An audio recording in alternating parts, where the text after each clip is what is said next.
Max की सफलता से पतन तक एक कहानी। माइक्रोमैक्स एक वक्त था जब भारत के स्मार्टफोन मार्केट में एक लोकप्रिय और प्रमुख नाम बना हुआ था। 2000 के दशक में जब मोबाइल फोन्स का क्रेज बढ़ रहा था, माइक्रोमैक्स ने अपने आप को एक स्ट्रॉन्ग कंटेंडर के रूप में एस्टैब्लिश किया। लेकिन आज की डेट में माइक्रोमैक्स का नाम उतनी जोर से नहीं सुना जाता। तो आखिर क्या वजह थी कि माइक्रोमैक्स का सफर यह था? क्यों और कैसे एक बड़ा ब्रांड मार्केट से ऑलमोस्ट गायब हो गया? इसके पीछे कई कारण थे जो एक साथ मिलकर कंपनी के लिए बड़े चैलेंजेस बन गए। एक तेजी से बदलती टेक्नोलॉजी और मार्केट ट्रेंड्स। जब माइक्रोमैक्स ने अपने सफर की शुरुआत की थी, आसपास स्मार्टफोन इंडस्ट्री में इनोवेशन और टेक्नोलॉजी काफी स्लो थी। लेकिन जैसे जैसे ग्लोबल स्मार्टफोन मार्केट में नए ट्रेंड्स आए, माइक्रोमैक्स उन्हें अडॉप्ट करने में काफी पीछे रह गया। 2014 के बाद Xiaomi, Oppo, वीवो जैसे चाइनीज ब्रांड्स ने अपने innovative smartphones with high and features और कंपेटिटिव प्राइसेस के साथ मार्केट में एंट्री की। माइक्रोमैक्स ने अपने मॉडल्स को अपडेट करने में धीरे धीरे कदम रखे, जिसकी वजह से वो ग्लोबल मार्केट और नए टेक ट्रेंड्स को फॉलो नहीं कर पाया। दो चाइनीज ब्रांड्स का आना। 2014 के बाद जब चाइनीज ब्रांड्स का मार्केट में प्रवेश हुआ, तो उन्होंने अपने फ्लैगशिप स्मार्टफोन्स का प्राइस इंडिया के बजट सेगमेंट में रखा। Xiaomi और Vivo जैसे ब्रांड्स ने कम दाम में अच्छे स्पेसिफिकेशंस के स्मार्टफोन्स दिए, जो माइक्रोमैक्स के लिए एक बड़ा चैलेंज बन गया। माइक्रोमैक्स का स्ट्रेटजी मेनली बजट और मिड रेंज सेगमेंट तक सीमित था, जहां चाइनीज कंपनीज ने अपने एग्रेसिव प्राइसिंग और मार्केटिंग के जरिए काफी जल्दी मार्केट शेयर जीत लिया। इन कंपनीज ने कस्टमर को जो वैल्यू फॉर मनी ऑफर किया, उसके आगे माइक्रोमैक्स का प्रोडक्ट लाइन वो अपील नहीं कर पाया। 3. प्रोडक्ट क्वालिटी और ब्रांड ट्रस्ट का लॉस। माइक्रोमैक्स ने अपने प्रोडक्ट्स को बजट और वैल्यू फॉर मनी कैटेगरी में पोजीशन किया, लेकिन कभी-कभी उनके फोन्स में क्वालिटी इश्यूज भी सामने आए। कई बार कस्टमर्स को उनके फोन्स के परफॉर्मेंस और ड्यूरेबिलिटी से रिलेटेड प्रॉब्लम्स फेस करनी पड़ती थी, जैसे हीटिंग इश्यूज, बैटरी ड्रेन और सॉफ्टवेयर ग्लिचेस। ये प्रॉब्लम्स ब्रांड के इमेज को नुकसान पहुंचाने लगी और लोगों का ट्रस्ट धीरे धीरे कम होता गया। इसके अलावा माइक्रोमैक्स का कस्टमर सर्विस नेटवर्क भी उतना मजबूत नहीं था। काफी लोगों ने कंप्लेन किया कि उन्हें प्रॉपर आफ्टर सेल्स सर्विस नहीं मिलती थी और स्पेयर पार्ट्स या रिपेयर्स के लिए उन्हें अपने डिवाइसेस को देर तक रिपेयर सेंटर्स में भेजना पड़ता था। यह भी एक बड़ा फैक्टर था जो कस्टमर्स को कंपनी से दूर कर रहा था। 4. मार्केटिंग और पोजीशनिंग में कमी। माइक्रोमैक्स ने initially made in India campaign के जरिए अपना स्ट्रॉन्ग मार्केटिंग पोजीशन बनाया, जो काफी पॉपुलर भी हुआ।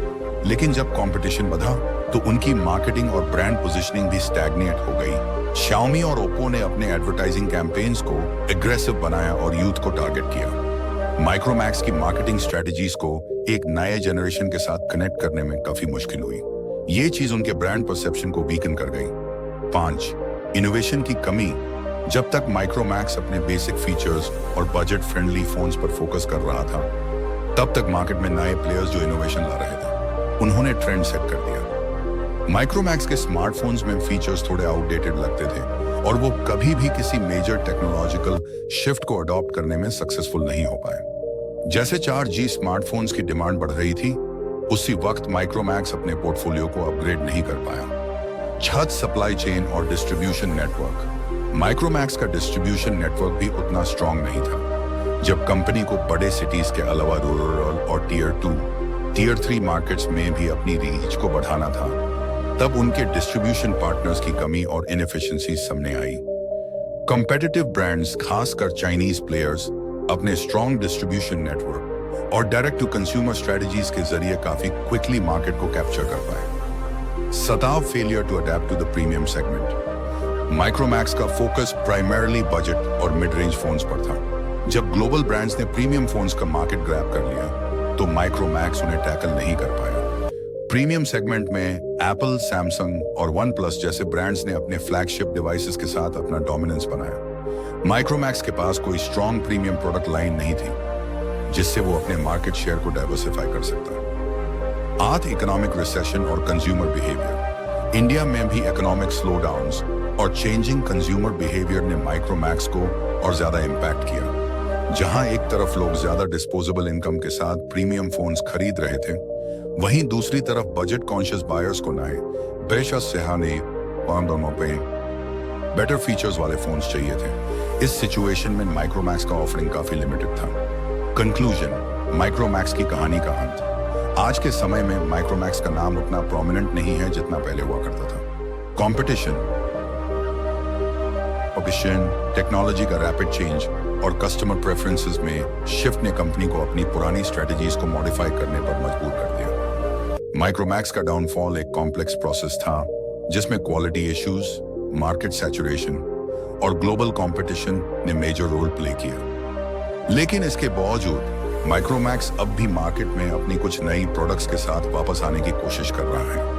हो सकता है कि फ्यूचर में कंपनी अपनी ब्रांड इमेज को दोबारा बनाए और नए इनोवेटिव स्ट्रेटजीज के जरिए अपनी पोजीशन को फिर से मजबूत करे। माइक्रोमैक्स की कहानी एक वार्निंग है उन ब्रांड्स के लिए जो अपनी ग्रोथ को स्टैग्नेंट होने देते हैं और नए ट्रेंड्स और डिमांड्स को इग्नोर करते हैं।